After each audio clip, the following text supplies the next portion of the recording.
Hello, everybody. Did you guys watch the anime yesterday? Because they showed Zoro using Rio, which I thought was interesting.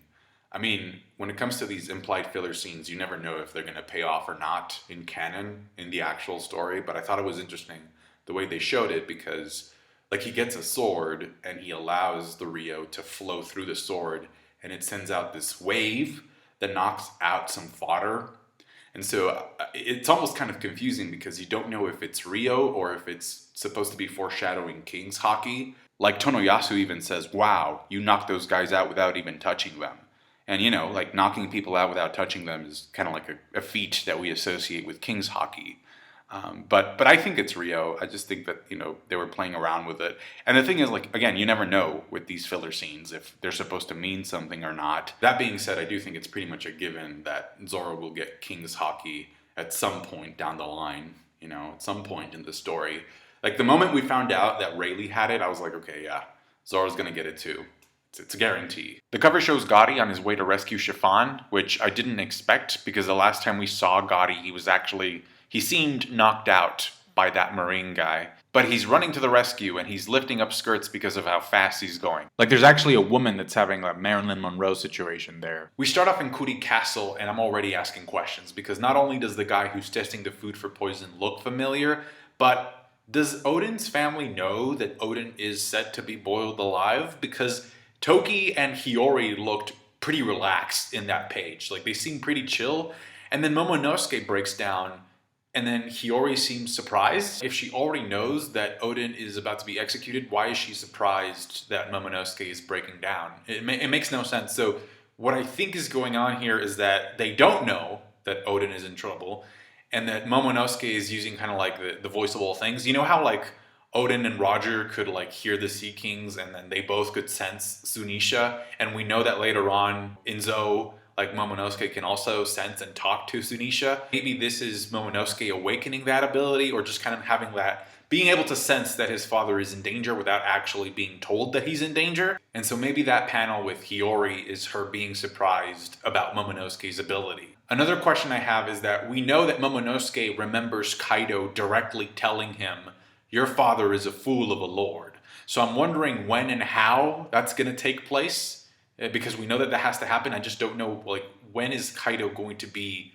face to face with Momonosuke? Does he reach the castle at some point? Does he meet Momonosuke after the time jump? Now, the way that I read this chapter is, you know how sometimes when you play a video game and you're collecting coins or bonus points, you get the little counter on top of your player that goes like ding, ding, ding, ding. I felt that that's what this chapter was for Odin.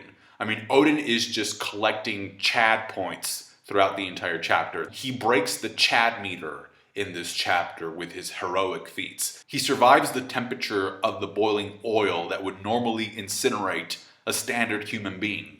Ding, ding, ding. Then he carries all 9 of his scabbards. Something that we know about the scabbards is that they're not small guys. Like, these are, for the most part, they're pretty big dudes, really tall and big guys. Ding, ding, ding, ding, ding, ding, ding. And then we find out why he danced naked on the streets for all those years.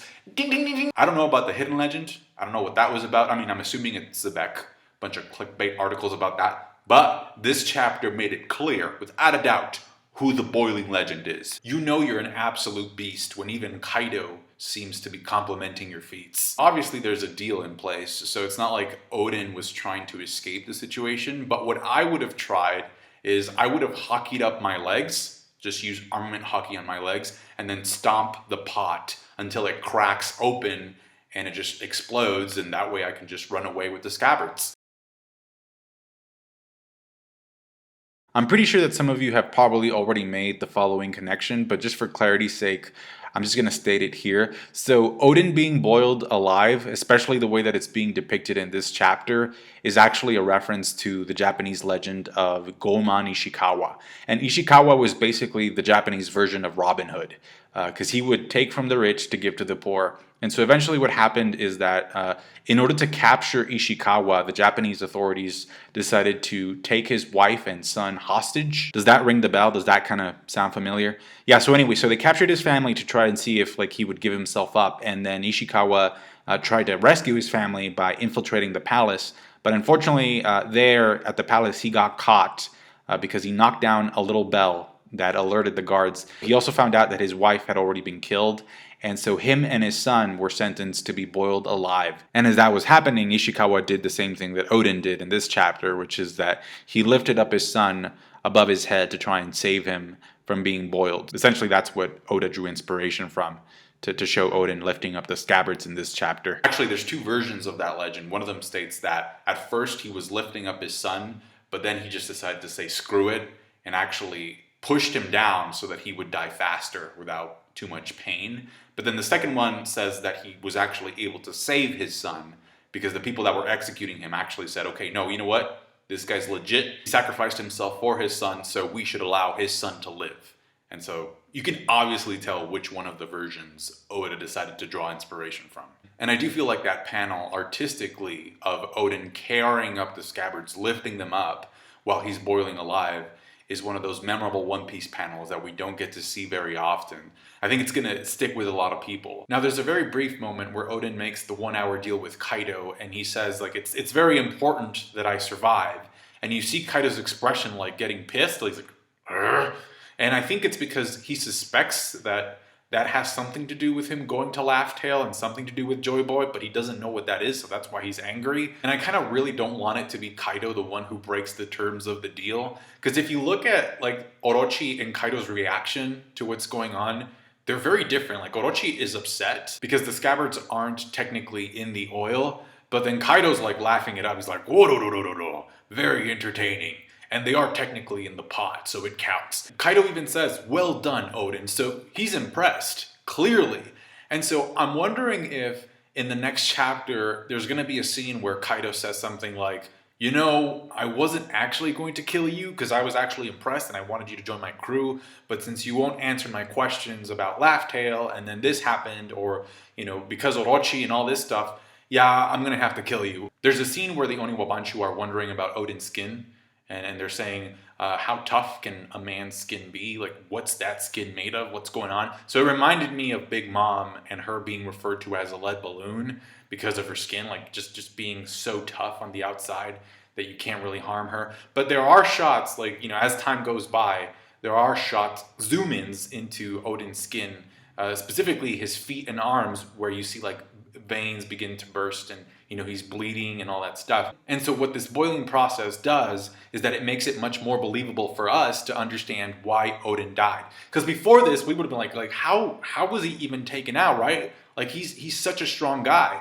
But because of this boiling process, it's like, okay, I can see if a fight breaks out after this boiling, after this hour of boiling, it makes perfect sense. You were literally there for an hour, getting weaker and weaker, and your skin is tearing and you're bleeding out. It's just, you know, I get it. Oda is about to pull a Whitebeard with Odin, where he finally passes away after taking so much damage and after, like, a group of people ganged up on him. Mark my words, we're definitely going to get an epic death scene for Odin. Like, he's going to die in a very unconventional way. You know how, like, Whitebeard died standing up and then Roger died smiling and stuff and he started a new era? There's going to be an epic death scene for Odin. I guarantee it. Now, because Shinobu was secretly eavesdropping in the palace 5 years ago, now she can go ahead and reveal what she knows, what the deal was between Kaido and Odin and Orochi. Now, other than plot purposes, I'm not really sure why Shinobu waited 5 years to reveal this. Regardless, she explains that the reason for why Odin was dancing naked in the streets was because Orochi had a bunch of people kidnapped, and each time he would dance, that would be 100 people spared. Apparently, part of the deal also included Kaido and Orochi leaving Wano eventually after they had enough time to build their own ships so they could sail away. Now, I'm not really sure why Odin believed that Kaido and Orochi would leave Wano, would want to leave Wano, especially after Orochi trying to kill Momonosuke and then one of Orochi's men injuring Toki. I'm not really sure why Odin fell for that, but I'm guessing it has something to do with Orochi revealing his backstory to Odin. Now, to me, this whole thing is one of the most important parts of the chapter because it gives us something that we didn't have before, which is motivation for Orochi. This is basic writing 101, right? When you have a villain, it's important to give them motivation because if they don't have motivation, then they lack depth.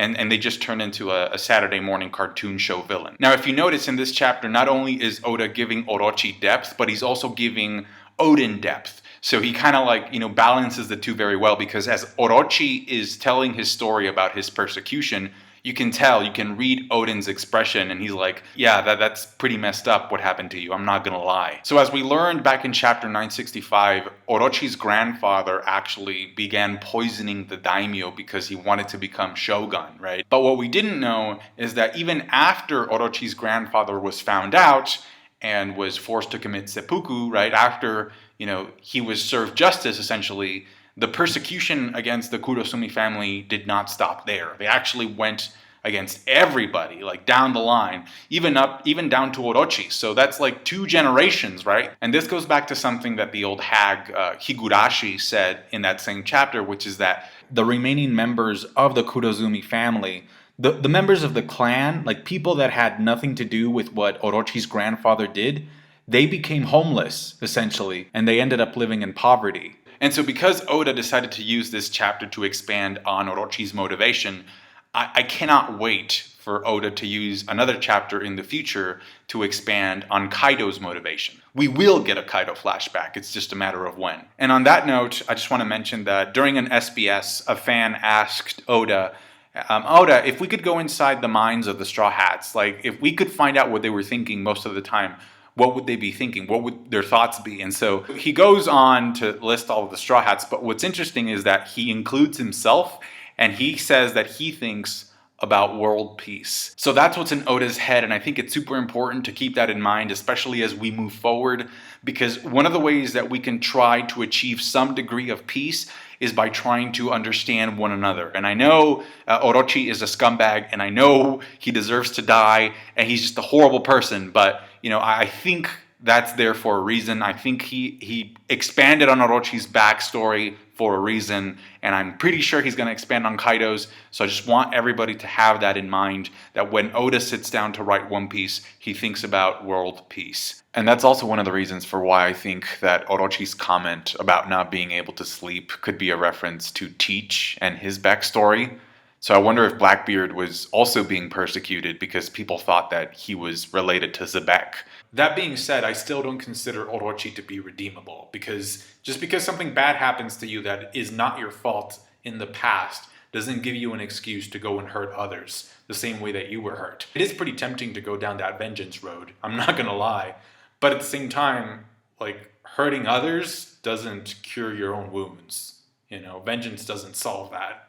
You have your vengeance, you hurt people, and then you still have your wounds to take care of. So it's kind of stupid in a way. You don't get what you want.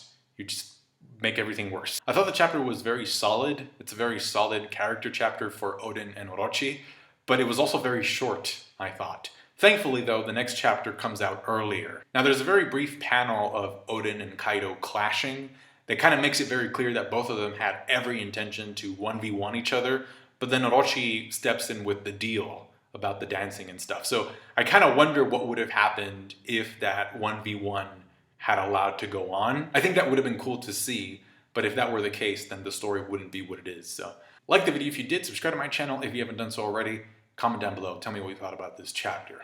The Boiling Legend. Take care. Bye.